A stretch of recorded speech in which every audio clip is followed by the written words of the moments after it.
영어에 감사하다라는 말을 아시죠? 그 감사하다라는 말과 생각하다라는 말이 어원이 같다고 합니다. 그 말은 무슨 말이냐면 생각하지 않으면 감사할 수 없다라는, 저는 그런 의미로 받아들였어요. 생각을 할 때 감사할 일이 있구나라는 것을 우리는 알게 되죠. 어쩌면 우리는 생각하지 않기 때문에 감사하지 않는 삶을 사는 게 아닌가 싶습니다. 제자훈련 예전에 할 때 이런 숙제를 내곤 했어요. 감사할 제목 100가지 써갖고 오세요. 이렇게. 다들 놀래가지고 무슨 100가지가 있어요.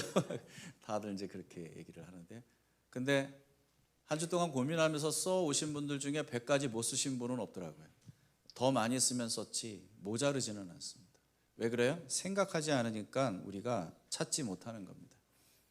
특별히 그리스도인들이야말로 정말 생각해야만 감사할 수 있는 일들이 우리 안에 정말 가득합니다. 여러분, 그리스도인들은 감사할 일이 너무나도 크고 많습니다. 그것을 알기 위해서 우리는 더 깊이 생각을 해봐야 하지 않을까요? 오늘 바울이 본문을 통해서 우리에게 알려주는 감사의 제목은 아마 어떤 사람은 평생 한 번도 감사해보지 못할 그런 감사의 제목입니다. 오직 그리스도인들만 할 수 있는 감사의 고백입니다. 그런 감사는 어떤 것일까요? 첫째는, 바울의 감사는 예수 그리스도에 대한 감사입니다. 예수 그리스도에 대한 감사입니다. 바울은 지금 감사의 내용이 자신에 대한 게 아니에요. 8절을 한번 보세요. 나는 먼저 여러분 모두의 일로 로마 교회 성도들을 얘기하는 거예요. 로마 교회 성도들에 관한 모든 일 때문에 지금 예수 그리스도를 통해 하나님께 감사하고 있습니다. 그것은 무슨 말이냐면 이 사람들에 대해서 감사하는 일이 엄청나게 이 마음에 있어요. 지금 바울은요, 내가 아니라 다른 사람에 대해서 감사하고 있는 거예요. 로마 성도들에 대해서. 이 감사의 마음이 로마서를 쓰게 된 아주 중요한 동기가 되었습니다. 로마는요, 바울이 한 번도 가보지 못한 곳이에요. 그리고 로마 교회는 바울이 세운 교회도 아닙니다. 바울은 그저 그 교회에 대한 소문을 들었고요, 그 교회에 대한 소식을 누군가로부터 들었어요. 그러고 나서 진심으로 감사하는 마음이 생긴 거예요. 그래서 로마서를 쓰게 된 거예요. 여러분, 최근에 너무 감사한 마음을 갖게 되었던 적이 있습니까? 있습니까? 어떻습니까?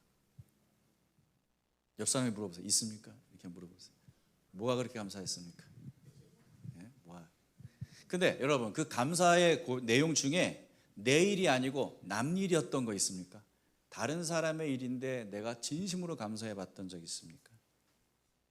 우리가 그런 경우는 대개 내가 사랑하는 사람들과에는 그런 일이 있을 수 있어요. 여러분, 자녀가 잘 되는 거 너무 감사하지 않습니까? 자녀가 잘 되면 뭐예요? 내가 잘 되는 것도 아닌데 그런 부모는 없지 않습니까? 내가 사랑하는 사람이 잘 되는 것은 내 일처럼 기쁘고 감사한 일이 돼요. 그런데 다른 사람의 일, 내 가족도 아니고 한번 보지도 못하고 난 가보지도 않은 도시에 살아가는 바울은 지금 그런 사람들에 대해서 감사하고 있는 거예요. 내가 세운 교회도 아니야. 그런데 그 교회에서 일어난 일 때문에 지금 바울은 엄청 감사하다는 거예요. 뭐가 그렇게 감사했을까? 뭐가 그렇게 감사했을까? 한번 6절을 보실래요? 6절에 뭐라고 되어 있습니까? 시작. 여러분도 그들 가운데 들어있어서 예수 그리스도의 부르심을 받은 사람이 되었습니다. 여러분이 누구예요? 당신네들, 로마 교인들. 내가 로마에 가본 적은 없지만 당신들의 소식을 들었습니다. 당신들은 역시 나와 같이 예수 그리스도의 부르심을 받은 사람들이군요 라는 얘기죠. 그 다음에 7절부터 쭉 보면은 똑같은 얘기, 이런 얘기예요. 와, 당신들은 그리스도로 말미암아 부름받은 사람들이고, 그 다음에 7절에 보면 하나님의 사랑을 입어서 거룩한 백성으로 부름받은 사람들이군요. 우리는 같은 팀입니다. 그 얘기예요. 놀랍지 않습니까? 지역이 어디든, 내가 세운 교회이든 아니든, 내가 가본 적이 있든 없든 그건 중요한 게 아니라는 거죠. 우리가 하나님의 사랑 안에서 하나님 나라 백성으로 부름받아서 같은 목표를 갖고 살고 있고 그 목표를 이뤄가고 있다는 사실이 중요하다는 거죠. 여러분, 이 바울의 감사 수준은 우리랑 좀 달라요. 오늘 우리 한국교회는 이런 놀라운 하나님 나라 팀워크를 누리지 못하고 있는 게 아닌가 하는 생각이 듭니다. 아니 한국교회는 둘째치고 이 고양시에 있는 교회들끼리 그런 마음을 갖고 있나? 여러분 혹시 남의 교회가 잘 된다는 말 막 부흥하고 막 그냥 거기서 막 믿음이 성장하고 있고 막 이런 얘기 듣고 와 진심으로 기뻐해 본 적 있어요? 어때요? 이게 왜 안 되는 줄 아세요? 내 교회는 내 교회고 네 교회는 네 교회야라는 생각이 우리 안에 있기 때문에 그래. 그러니까 남의 교회 잘 되는 일이 나랑 무슨 상관이야? 사실 저는 목회자로서 다른 교회에서 그런 좋은 소식이 들릴 때 진심으로 마음을 다해 기뻐했던 적이 그리 많지 않은 것 같아요. 그런데 제가 1대1을 한 목사님들이 계세요. 풍산기를 저랑 같이 한 목사님들이 계신데 그분들 교회가 잘 된다는 소문을 들을 때 진심으로 기뻐지더라고요. 너무 기뻐하더라고요. 근데 보니까 우리보다 더 잘해. 우리보다 더 막 그냥 막 그 1대1의 열매가 더 많이 생기고 막 뭐 그냥 막 살아나. 막 그런 모습을 막 그래서 뭐 이번에 뭐 그냥 풍산기 수료한 사람들이 이렇게 되고 우와. 근데 그게 뭐야 우리보다 왜 더 잘 돼? 이런 생각이 전혀 없는 거예요. 너무 잘 됐다. 너무 감사하다. 이런 마음이 진짜 있더라고요. 바울의 마음을 눈꼽만치는 좀 알 것 같아요. 그게 뭔지 조금은 알 것 같아요. 근데요 대부분 바울의 감사가 나의 감사가 되지 못하는 이유는 뭐냐면 감사에 있어서 관심과 초점이 우리랑 전혀 다르기 때문에 그래요. 우리의 감사는요 전적으로 나에 관한 것이어야만 합니다. 자 우리 추수감사절이니까 우리 하나님 앞에 지난 한 해를 돌아보며 우리 감사합시다 그랬더니 속으로 아마 대놓고는 말 못하지만 감사할 일이 있어야 감사하지 이런 생각 하시는 분이 계실 거예요. 나에게 감사할 일이 있어야 감사할 수 있다라는 얘기잖아요. 그렇죠? 전적으로 그 감사의 이유는 내 안에 국한되어 있는 거예요. 그러나 바울의 초점은 어디에 있어요? 무엇을 보았기에 그 먼 곳에서 일어나고 있는 일에 그는 진심으로 감사하고 있나요? 자신의 일도 아니고 자신이 세운 교회도 아닌데 뭐가 그렇게 로마 교회를 보면서 감사했어요? 8절을 한번 다시 한번 여러분 천천히 읽으면서 그 이유를 찾아보시겠습니까? 같이 시작. 나는 먼저 여러분 모두의 일로 예수 그리스도를 통하여 나의 하나님께 감사를 드립니다. 그것은 여러분의 믿음에 대한 소문이 온 세상에 퍼지고 있기 때문입니다. 여기서 우리가 먼저 주목해 봐야 할 것은 예수 그리스도를 통하여라는 말이죠. 지금 하나님께 감사할 아주 중요한 이유가 여기에 있어요. 지금 로마 교회인들을 보면서 알게 된 너무 중요한 감사의 제목이 여기 있어요. 그들의 믿음이 온 세상에 퍼졌대요. 근데 그들의 믿음은 누구에 대한 믿음입니까? 예수 그리스도죠. 예수 그리스도를 통해서 그래서 하나님께 지금 바울은 감사를 드리고 있는 거예요. 예수 그리스도입니다. 예수님 때문에 지금 바울이 감사하고 있다는 사실을 여러분 보고 계십니까? 예수를 향한 그들의 마음이 세상으로 드러나기 시작했어요. 그들은 예수를 사랑했어요. 예수를 믿었어요. 근데 그들의 믿음이 세상에 좋은 소문으로 퍼지기 시작했어요. 그러므로 해서 예수 그리스도가 더 온전히 드러나는 거예요. 바울에게 이보다 더 기쁜 일은 없어요. 이보다 더 감사한 일은 없어요. 아마 바울이라는 사람은요 자다가도 예수라는 말만 들으면 벌떡 일어날 사람이에요. 예수의 진짜 전심인 사람이에요. 예수의 그 집착함이 엄청난 사람이에요. 빌립보서에 보면 그래서 바울이 이런 고백을 하는데 이 배경은 이런 거예요. 바울이 복음을 너무 열심히 전하고 가는 곳마다 교회를 세우고 많은 사람들에게 영향을 미치니까 함께 사역하는 그 복음을 전하는 다른 사람들이 좀 시기하고 질투하는 사람들도 있었던 것 같아요. 너무 비교되니까. 근데 바울이 감옥에 갇혔대. 기회는 이때다. 우리가 이때 더 우리 최선을 다해서 우리 좀 바울을 능가하는 사역을 좀 한번 이뤄보자. 그리고는 열심히 복음을 전했다는 거예요. 그러니까 그 얘기를 듣고 그 동기가 좋지 않잖아요. 그러니까 그게 마음이 안 좋았던 그 동료가 찾아와서 바울한테 고자질을 한 거지. 근데 바울이 뭐라고 얘기하는지 보세요. 빌립보서 1장 18절 같이 시작. 그렇지만 어떻습니까? 거짓된 마음으로 하든지 참된 마음으로 하든지 어떤 식으로 하든지 결국 그리스도가 전해지는 것입니다. 나는 그것을 기뻐합니다. 앞으로도 또한 기뻐할 것입니다. 내가 하든 남이 하든 어떤 동기로 하든 그게 뭐가 상관이 있느냐? 그리스도가 전해지는 것이면 나는 충분하다. 나는 그것으로 기쁘다. 내가 해낸 일이어야만 의미 있는 게 아니다. 누가 하든 그리스도 예수만 세상에 전해질 수 있다면 나는 그것으로 기뻐하고 감사할 수 있다. 여러분 바울의 감사는 바로 이런 거예요. 그 자기가 사랑하는 그 예수, 그 귀하신 예수의 이름을 함께 믿는 이들을 통해서 저 먼 곳 로마에서도 그분의 이름이 세상에 드러나고 소문이 나고 많은 사람들에게 알려지고 있어요. 이거보다 기쁜 일이 어디 있어요? 이거보다 감사한 일이 어디 있어요? 여러분 우리도 그런가요? 우리도 그런 마음이 있나요? 여러분 오늘날 저 아프리카와 남미와 여러 제3세계에서 일어나고 있는 기독교의 부흥에 관한 소식을 들어보신 적이 있습니까? 그곳에 수많은 사람들이 예수를 따르기 시작했어요. 열방의 선교사로 나가기 위해 헌신하는 사람들이 막 일어나고 있습니다. 이 사실이 한국 땅에 살아가는 그리스도인들에게 감사의 제목이 되나요? 와, 진짜 감사하다 이런 마음이 생기나요? 북한 땅에 여전히 지하교회에서 고난과 핍박 속에서 믿음이 전수되어지고 있다는 사실이 여러분에게 감사의 제목이 되나요? 라오스, 캄보디아, 베트남 저 산속 깊은 곳에서 그리스도의 복음을 전하는 수많은 사역자들이 있어서 그들 때문에 우리는 감사할 수 있나요? 이 사진은 제가 저희 교회에서 마지막으로 베트남 아우리치를 갔을 때 찍은 사진입니다. 제가 직접 찍은 사진입니다. 베트남 북쪽 지역에 소수민족이 살고 있는 산지에서 한 교회가 있었는데 거기를 방문하게 됐는데 그 산지에서 흩어져서 사역하고 있는 목회자들이 모여서 거기서 위성으로 영상을 보면서 훈련을 받고 있는 그런 시간이었어요. 그래서 저희들이 거기를 방문을 했었죠. 근데 이 교회가 인상적인 게 교회에 딱 들어가려고 하는데 앞에 이렇게 위에 십자가가 붙어 있는 거예요. 근데 희한하다 싶었어요. 그래서 가만히 보니까 이 뭐예요? 이 뭐 같아요? 박스 테이프요. 십자가가 자꾸 떨어지나 봐. 이걸 어떻게 붙일 방법이 이것밖에 없었나 싶지는 하지만 뭐 거기서 물론 여러 가지 제약이 있겠지만 근데 저는 이렇게 아름다운 십자가를 잘 못 봤어요. 그 다음 사진을 보시면은 그래서 거기서 우리 함께 같이 우리 사역자들과 같이 기도했습니다. 베트남 공산 정권이에요. 그 아래서 예수 믿는 거 정말 어려운 일이에요. 핍박받고 탄압받고 그러면서 거기서 예수 믿음을 지키고 있는 사람들이 있더라고요. 예수를 사랑하는 사람들이 있더라고요. 말을도 통하지 않고 문화도 다르고 다시 보지 못할 한 번밖에 보지 못할 그런 사람들이지만 그들이 우리와 똑같은 예수를 믿는 사람이라는 사실, 예수를 사랑한다는 사실, 거기에도 예수가 있다는 사실 때문에 우리가 감사할 수 있냐는 거예요. 여러분, 우리의 감사의 지경이 좀 넓어져야 되지 않습니까? 성령님께서 바울이 보았던 것을 우리로 하여금 보게 하셔서 우리의 감사의 지경이 넓혀지는 은혜가 있길 주의 이름으로 축원합니다. 두 번째로 바울은 로마 교회 성도들이 갖고 있는 예수에 대한 믿음 때문에 감사하고 있어요.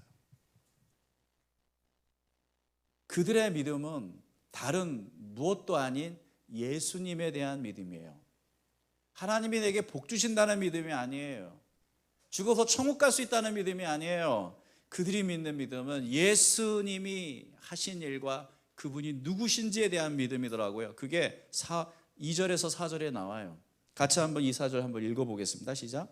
이 복음은 하나님께서 예언자들을 통하여 성경에 미리 약속하신 것으로 그의 아들 두고 하신 말씀입니다. 이 아들은 육신으로는 다윗의 후손으로 태어나셨으며 성령으로는 죽은 사람들 가운데서 부활하심으로 나타내신 권능으로 하나님의 아들로 확정되신 분이십니다. 그는 곧 우리 주 예수 그리스도십니다. 보이시나요? 바울은 로마 교회 성도들이 우리와 같이 예수 그리스도에 대한 믿음을 갖고 있다는 것을 알아요. 그것을 인하여 기뻐합니다. 어떤 믿음이에요? 그들 또한 예수님은 이미 오래전에 구약에 약속하신 오시기로 하신 메시아 구원자이심을 믿고 있다는 것이죠. 그들 또한 예수님은 하나님의 아들이시라는 사실을 믿고 있다는 것이죠. 그들 또한 예수님은 우리를 위해 죽고 부활하신 분이라는 사실, 구원자라는 사실, 그 사실을 믿고 있다는 거죠. 이러한 믿음은 그 당시에 그리 매력적인 믿음이 아닙니다. 모든 사람들에게 환영받을 수 있는 그러한 믿음도 아닙니다.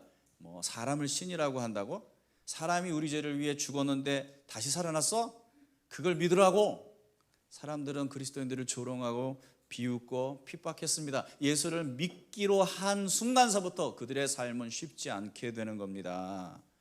그 당시 사람들에게는 들어본 적도 없고 상상도 할 수 없는 얘기를 하고 다니는 사람들이 그리스도인이었으니까요.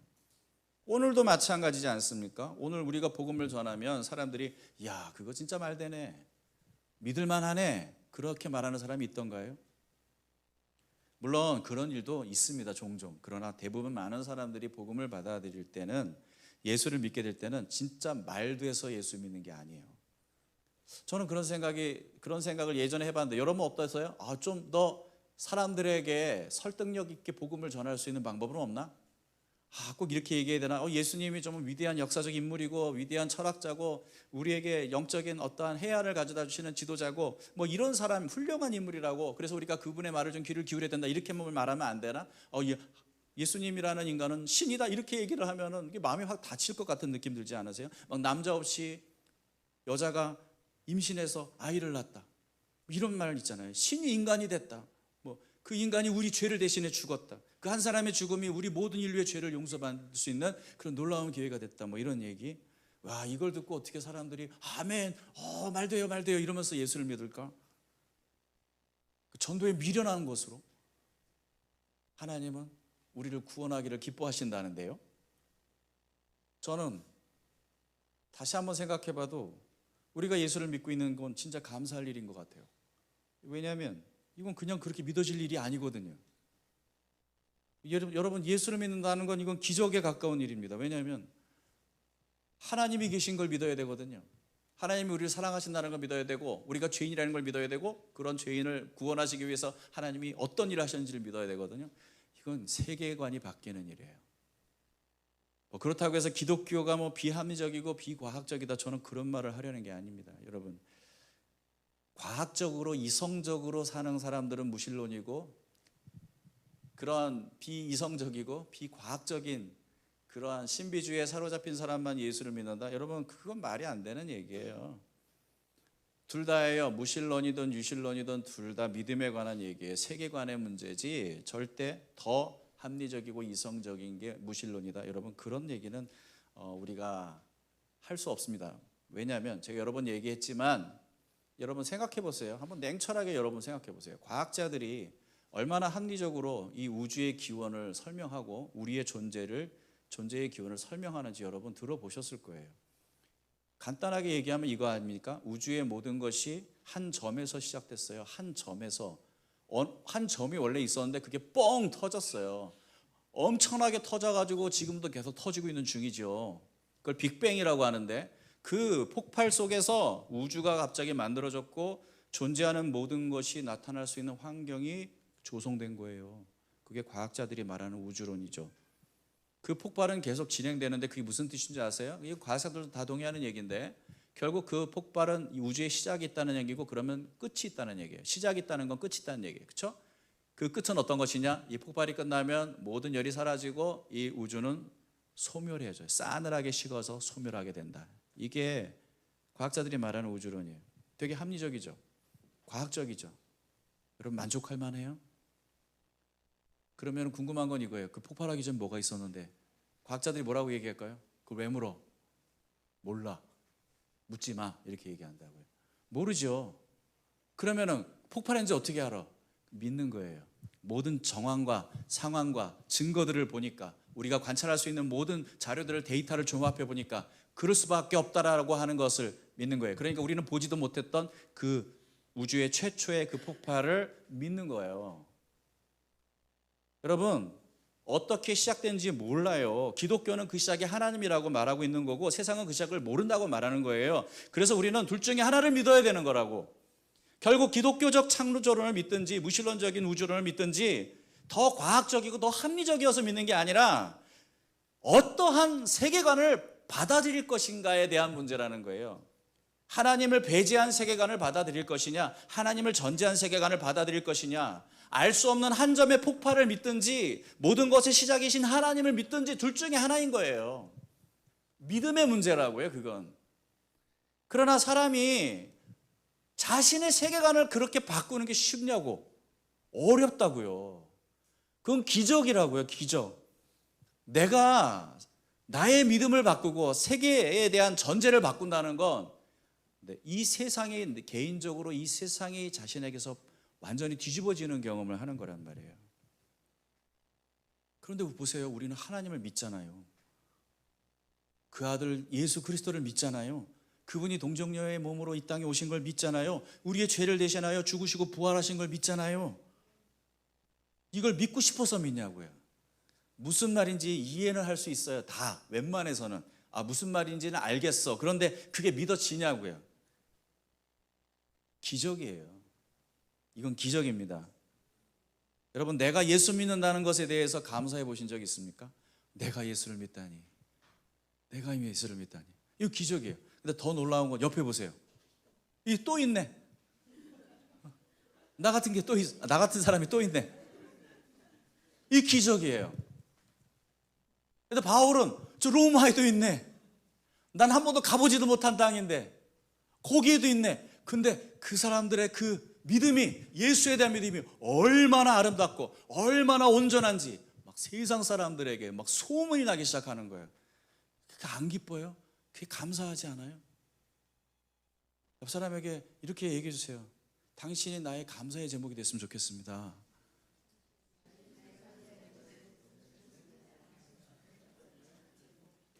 우리는 서로에게서 기적을 봐야 돼요.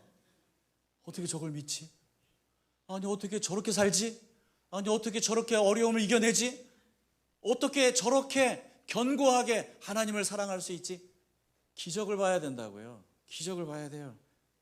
우리는 많은 것에 감사할 수 있지만 내가 예수를 믿고 너가 예수를 믿는다는 것에 더더욱 감사할 수 있어야 돼요. 그런 감사가 넘치는 저와 여러분 되시길 주의 이름으로 축원합니다. 마지막으로 바울은요, 예수 그리스도가 전파되는 것에 감사하고 있어요. 예수 그리스도가 전파되는 것에 대해서 감사하고 있습니다. 5절을 한번 다시 우리 또 읽어볼게요. 시작. 우리는 그를 통하여 은혜를 입어 사도의 직분을 받았습니다. 그것은 우리가 그 이름을 전하여 모든 민족이 믿고 순종하게 하려는 것입니다. 바울은 그 위대하신 분의 이름, 예수의 이름을 전하는 직분을 하나님께 받았대요. 그 직분을 받았대요. 그런데 여기 뭐라고 돼 있어요? 우리는이라고 돼 있잖아요. 나는이 아니라, 나만 받은 게 아니야, 우리가 받은 거야. 당신네들은, 난 당신네들 교회 방문도 안 해봤지만 내가 얘기를 들어보니까 당신도 나와 같이 예수 그리스도의 이름을 전파하는 이 은혜를 입어서 이 사도의 사명 감당하는 그런 직분을 우리가 받았네요. 우리가 그 이름을 전하여 모든 민족이 믿고 순종하게 되는 것 아니겠습니까? 우리는 그 일을 위해 부름받은 거 아닙니까? 이렇게 지금 얘기하고 있는 거잖아요. 바울은 이런 마음으로 살았고 이런 사명을 갖고 살았는데 로마에서 소식이 들려지기를 거기서도 그런 일이 일어나고 있다니까 이게 얼마나 기쁜 일이야. 온 세상에 그리스도의 이름이 선포되고 증거되고 있다. 와, 이거 얼마나 감사한 일이에요. 결국 바울도 로마의 교회 성도들도 같은 목적을 갖고 서로 다른 장소에 있다라는 것을 바울은 알고 있는 거죠. 이게 집을 짓는 일과 같은 거라고 생각을 한다면 어떤 사람은 동쪽에서 현관을 만들고 있고 어떤 사람은 서쪽에서 창문을 달고 있고 어떤 사람은 지붕에 올라가서 지붕을 만들고 있고 어떤 사람은 정원을 가꾸고 있고 근데 그들이 결국 다양한 일을 각자 다른 위치에서 하고 있지만 그들의 목적은 똑같아. 하나님의 나라를 세우는 거예요. 하나님의 집을 세우는 거예요. 이 소망 없는 세상 속에 하나님의 복음을 증거해서 이 망가진 세상 속에 소망을 심고 이 땅 가운데 하나님께로 돌아와서 그 구원을 얻는 수많은 사람들이 하나님 나라 백성이 더 많아지는 일을 그들은 갈망하면서 소망하면서 그 수고를 마다하지 않고 있는 거란 말이죠. 바울은 로마 교회 성도들을 볼 때 그러한 감격과 기쁨과 감사가 있었어요. 그리스도의 복음이 전파되고 있다는 사실이 더없이 감사했어요. 그분의 이름이 더 드러날 수 있고 그분이 어떤 분이신지를 더 많은 사람들이 알 수 있다면 이것만큼 기쁜 일은 없는 거예요. 이건 나 혼자 못할 일이지 않습니까? 우리가 해야 될 일이지 않습니까? 근데 우리가 잘 해내고 있다면 얼마나 기쁜 일이에요. 저는 이 축구의 한 장면이 가끔 이렇게 떠올라요. 이제 이야기를 하면 바울이 축구 선수라면 여러분 그 보면 축구할 때 보면은 손흥민이 골을 직접 안 손흥민이 골을 넣는데도 옆에 있는 사람 되게 좋아하지 않아요? 아, 내가 넣어야 되는데 이러지 않잖아요. 뭐 자기가 넣은 것처럼 막 기뻐하던데 안 그래? 못 보셨어요 축구? 그러잖아요. 예? 손흥민은 기뻐하는 게 당연해. 지가 넣었으니까. 근데 옆에 사람은 왜 기뻐하냐고. 같은 팀이니까. 지금 우리가 추구하는 일이 이루어지고 있잖아. 예수의 이름이 드러나고 있잖아. 예수의 이름이 더 많은 사람들에게 전해지고 있잖아. 이거 얼마나 기쁜 일이야.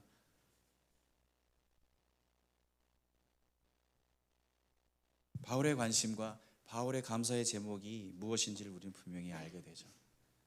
제 금요일에 말씀을 나누었지만 사람마다요 예수를 믿는다라는 말의 의미가 다 달라요. 그거 아세요?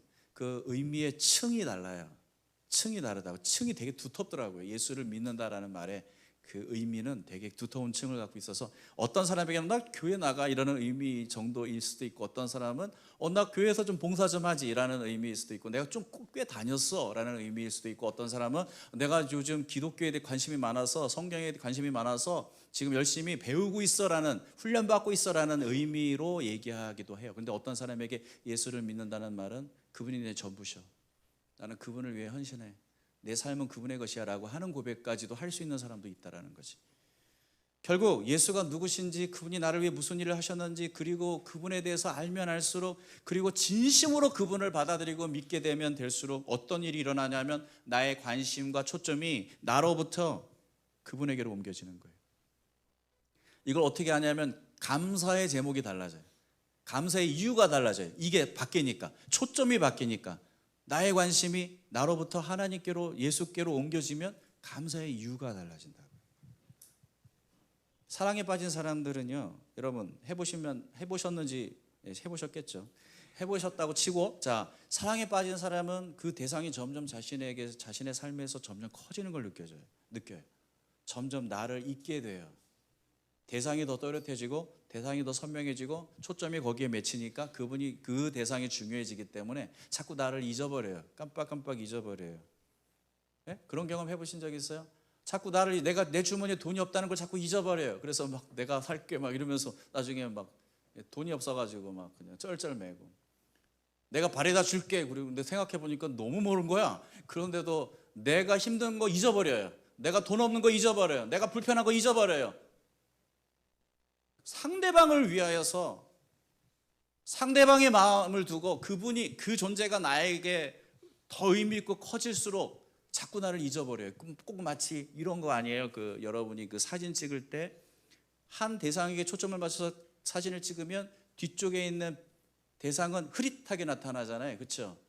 포커싱이 여기에 맞춰지면 약간 그런 일들이 내 마음에서 일어나는 거예요. 근데 신기하게 뭔지 아세요? 정말 신기하게도 그럴수록 나는 더 생생한 행복과 만족과 기쁨을 누린다는 거예요. 이상하지? 바울이 그런 거예요. 바울은 자신과 세상을 바라볼 때 초점이 항상 예수에게 있어요. 예수가 너무 선명하기 때문에 다른 모든 것은 그분과의 관계 속에서 의미를 갖는 거예요. 그래서 그는 이런 고백을 해. 빌립보서 1장 21절이에요. 뭐라고 얘기합니까? 시작. 나에게는 사는 것이 그리스도시니 죽는 것도 유익합니다. 와, 얼마나 그리스도에게 초점이 가 있으면 내가 살고 죽는 게 중요한 게 아니라 그분을 위해서라면 내 삶도 의미가 있고 내 죽음도 의미가 있다, 이렇게 얘기하고 있는 거잖아요. 그렇다고 여러분, 예수 믿는 게 자신이 중요하지 않게 되는 게 아니에요. 자신의 행복은 무시해도 된다, 그런 말 절대 아닙니다. 여러분 그거 아세요? 자신보다 더 큰 것을 얻을 때 인간은 행복해요. 자신보다 더 가치 있는 것을 가질 때 행복하다고요. 사람은요, 자신이 전부인 것처럼 사는 사람은요, 그 사람 불행한 사람이에요. 자신의 수준이 자신의 크기만큼으로 충분히 채워질 거라고 착각하지만 아니에요. 재밌는 건 뭐예요? 그 좁디 좁은 존재인 자기 안에 갇혀 사는 거예요, 그거. 그래서 자기만을 위해 사는 사람은 불행해져요, 분명히, 반드시. 자신을 넘어서는, 자신을 쏟아 부을 수 있는 자신보다 더 큰 대상, 더 큰 가치를 가질 때 인간은 행복해요. 인간은 그렇게 생겨 먹었어요. 하나님의 관계 속에서 자신의 존재 가치를 알도록 지음받았다고요. 하나님과 단절되는 순간 인간은 감옥에 갇히는 거예요. 나라는 감옥에 갇혀버리는 거예요. 그 무한하신 하나님 안에서 뛰어놀던 인간이 하나님과의 관계가 끊어지면서 자신 안에 갇혀서 자신만을 위해 살고자 하는 그 불행한 삶을 끊임없이 반복하는 게 인생 아니에요? 하나님 모르는 인생 아닙니까? 주변을 보세요. 자기만을 위해 사는 사람 중에 행복한 사람이 있나? 더 많이 가져서 좋아 보이죠? 편해 보이죠? 그러나 그들 마음에 끊임없이 채워지지 않는 그 공허함은 절대 그 방식으로는 채워지지 않아요. 자신을 희생해서라도 이루고 싶은 일이 있는 사람이 차라리 더 행복해요. 바울이 그토록 바라는 일이 저 먼 곳 로마에서 일어나고 있어요. 자신의 생명도 아깝지 않고 기꺼이 그 일을 위해서 자신의 모든 것을 내어 드릴 수 있는 그 일이 로마에서도 일어나고 있어요. 이 얼마나 놀라운 일입니까? 와, 나만 그런 게 아니구나. 저 로마에도 자신보다 더 크고 위대하신 하나님 앞에 헌신하고 살아가는 사람들이 있구나. 예, 여러분, 그래서 바울의 감사의 지경은 우리보다 훨씬 클 수밖에 없는 거예요. 그들의 믿음이 온 세상에 퍼지고 있어요. 너무 감사하지 않습니까? 여러분 이게 그런데 바울만 바라는 게 아니잖아요. 이건 하나님께서 바라시고 또 바라시는 일 아니겠어요? 아마 바울은 하나님의 마음을 나누어 가진 것 같아요. 생각해 보세요. 하나님께서는 당신의 아들의 생명을 우리에게 주셨어요. 그 귀하신 아들을 희생하시면서까지 그 생명을 우리에게 주신 이유가 뭐예요? 이 소망 없는, 이 절망에 갇혀 있는 인간들을 자유케 하고 회복시키고 치유할 수 있는 유일한 방법이기 때문에, 그 생명이야말로 이 망가진 세상을 치유할 수 있는 유일한 방법이기 때문에, 그 엄청난 생명을 우리에게 주신 하나님께서 그 생명이 우리 안에서 세상에 드러나기를 얼마나 기대하시겠어요? 당연하지. 이 죄로 썩어 냄새가 진동하는 이곳에서 진정한 생명의 향기가 진하게 세상에 퍼져나가기를 하나님이 얼마나 원하시겠냐고. 요즘에는 조화가 있잖아요. 조화. 이게 진짜인지 가짜인지 정말 헷갈릴 만큼 잘 만들어요. 어느 때는 이렇게 멀리서 보면 조화가 진짜 같아. 근데 그걸 확인하려면 더 가까이 가야 돼. 그것도 가까이 왔는데도 잘 모르겠어. 그럴 때는 어떻게 냄새를 맡아보면 돼. 조화는 냄새가 안 나요. 오늘 우리가 세상 사람들을 혼란스럽게 만드는 일이 꼭 그런 것 같습니다. 이게 진짜야 가짜야 사람들이 우리를 보면서 알 수 없어 해요. 왜냐하면 우리에게 향기가 없거든. 생명의 향기가 없거든. 그리스도의 향기가 없거든. 고린도전서 2장 14절 15절에 뭐라고 되어 있어요? 한번 읽어볼까요? 시작. 그러나 그리스도의 개선 행렬에 언제나 우리를 참가시키시고 그리스도를 아는 지식의 향기를 어디에서나 우리를 통하여 풍기게 하시는 하나님께 감사를 드립니다. 우리는 구원을 얻은 사람들 가운데서나 멸망당하는 사람들 가운데서나 하나님께 바치는 그리스도의 향기입니다. 와, 여기서도 똑같은 이유로 바울이 감사하고 있다는 걸 여러분 보십니까? 그리스도를 아는 지식의 향기를 어디에서나 우리를 통하여 풍기게 하시는 하나님께 감사합니다. 이게 바울의 감사의 이유란 말이에요. 이 세상에 그리스도를 아는 지식의 그 향기가 풍성하게 퍼져나가는 것, 우리가 이 세상에 존재하는 이유가 아니겠습니까? 우리의 삶이 바로 하나님께서 기대하시는 바가 되고 또 다른 믿음의 형제 자매들에게 아니면 세상 사람들에게 감사의 이유가 되고 놀라움의 이유가 되고 관심의 이유가 되는, 그게 바로 우리가 이 땅에 존재하는 이유가 아닙니까? 그러려면 우리는 어떻게 해야 돼요? 로마 성도들은 어떻게 그렇게 그리스도의 향기를 만천하에 그렇게 퍼뜨릴 수 있었을까? 제 책상에 작은 현무암 돌덩어리 하나가 있습니다. 밝은 회색빛을 띠고 있어요. 그런데 거기에다가 제가 아로마 오일을 떨어뜨립니다. 한 방울 두 방울 떨어뜨리면 이 현무암이 검은색으로 변해요. 오일이 묻은 부분이, 이 오일이 스며들면서 검은색으로 변하면서 방 안에 향이 퍼집니다. 한 방울을 떨어뜨릴 때는 가까이 있는 사람만이 그 향을 맡을 수 있어요. 근데 두 방울, 세 방울, 네 방울, 다섯 방울 떨어뜨리면 어떤 일이 일어나냐면 돌이 오일에 깊이 젖어들면서 색깔이 변하면서 그 향은 진하게 온 집에 퍼져나갑니다. 우리가 그리스도의 향기를 세상에 발향시키는 방법은 매우 간단해요. 우리의 존재와 삶이 온통 그리스도로 젖어들면 돼요. 그래야 더 짙은 향을 세상에 퍼뜨릴 수 있어요. 그러려면 우리는 더 많이 그리스도를 생각해야 돼요. 더 많이 진리 가운데 잠겨 있어야 돼요. 주일에 한 번 설교 듣고 여러분 신앙생활 못해요. 여러분은 세상에서 더 많은 냄새들, 오염물들에 노출되어 있을 겁니다. 우리에게서 세상 냄새가 그렇게 짙게 더 풍기는 이유는 그것들에 대해서 우리가 전혀 방비가 되어 있지 않기 때문에 그래요. 왜 내 삶을 통해 세상이 그리스도의 향기를 못 맡아야 됩니까?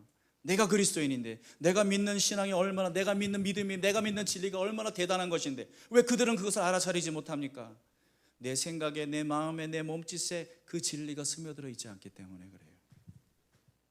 여러분, 그리스도를 안다고 자신 있게 말하면서도 자기 중심적인 악취를 풀풀 풍기는 그리스도인들 세상에 너무 많아요. 바울의 이 간절한 바람은 다른 서신서에 이렇게 담겨져 있습니다. 에베소서 3장 18절 19절인데 한번 마지막으로 크게 한번 읽어봅시다. 모든 성도와 함께 여러분이 그리스도의 사랑의 너비와 길이와 높이와 깊이가 어떠한지를 깨달을 수 있게 되고 지식을 초월하는 그리스도의 사랑을 알게 되기를 빕니다. 그리하여 하나님의 온갖 충만하심으로 여러분이 충만해지기를 바랍니다. 바울의 소망 아니겠습니까? 이건 하나님의 소망이시고 또 우리의 소망이 되어야 할 것입니다. 지식을 초월하는 그리스도의 사랑을 알게 되는 것, 단순한 지식을 초월하는 하나님의 사랑을 알게 되고 하나님의 온갖 충만하심으로 우리가 충만하여질 때, 그때 비로소 이 세상에 우리가 가진 것을 드러내고 우리가 가진 이 생명을 사람들이 알아차릴 수 있게 될 것입니다. 여러분은 무엇을 감사하며 사셨습니까? 그 감사는 사실 우리의 삶의 가치를 드러내 줍니다. 무엇이 있어야 감사하겠습니까? 우리가 충분히 예수 그리스도에게 젖어들 때, 예수 그리스도만으로 감사할 수 있을 때, 예수 그리스도가 전부라고 믿을 때 이 세상 사람들은 우리가 가진 것을 알아차리기 시작할 거예요. 이 추수감사절에 우리는 진짜 우리가 감사해야 될 게 무엇인지를 생각해 봐야 합니다. 진짜 우리가 감사해야 할 것, 혹시 그걸 잊고 있지는 않습니까? 그러면 생각하십시오. 생각하고 또 생각하십시오.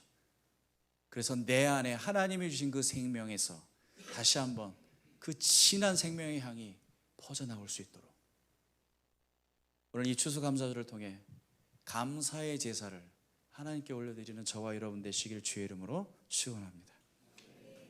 찬양 드릴 텐데요, 아까 우리 마지막에 불렀던 찬양 우리 다시 한번 하나님께 올려드리겠습니다.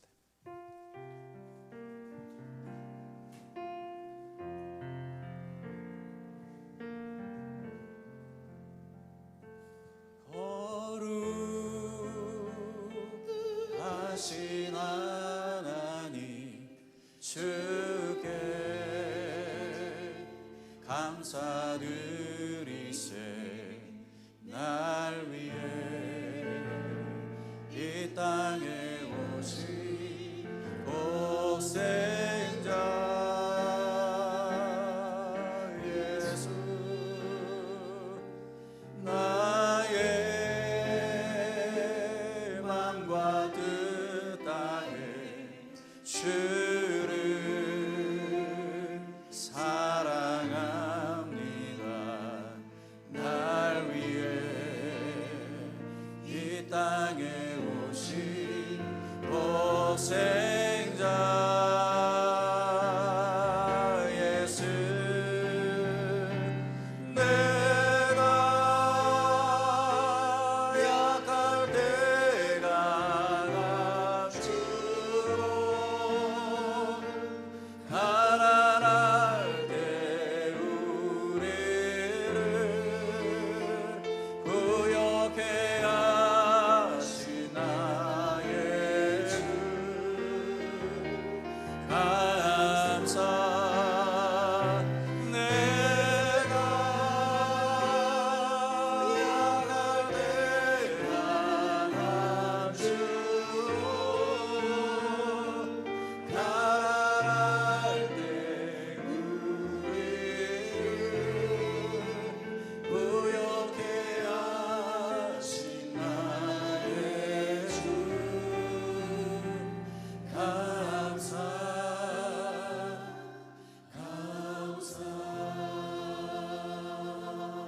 우리 자매님들 거룩하신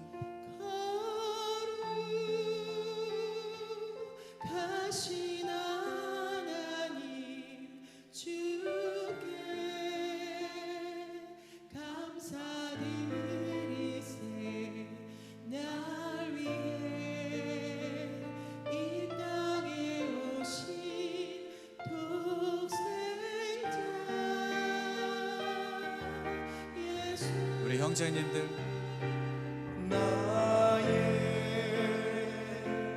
맘과 뜻 다해 주를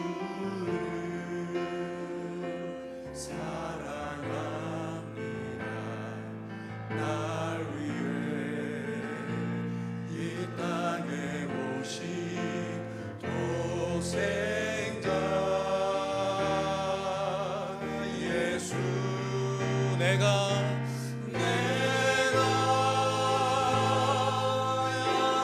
때가 낮추고 가난할 때 우리를 부욕해 하신 나의 주 감사. 내가 약할 때가 낮추고 가난할 때 우리를 부욕해 하신 나의 주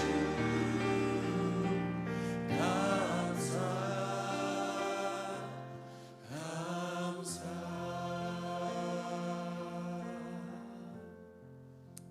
우리 같이 기도하실 때 어쩌면 우리가 잘 그렇게 감사 기도로 드려본 적이 없는 그러한 제목일 수 있지만 우리 주 예수 그리스도 그분이 나의 감사의 이유이심을, 그분을 믿는 그 믿음, 내게 주신 이 소중한 믿음이 감사의 이유임을, 나보다는 그분의 영광을 받으시고 그분의 그 아름다우신 이름이 내 삶에 가득하고 이 세상에 가득하기를 간절히 고대하는 이 마음 가지고 하나님, 그것이 내 삶의 가장 큰 감사의 이유가 되게 하여 주시옵소서. 우리 함께 기도하며 나가시겠습니다.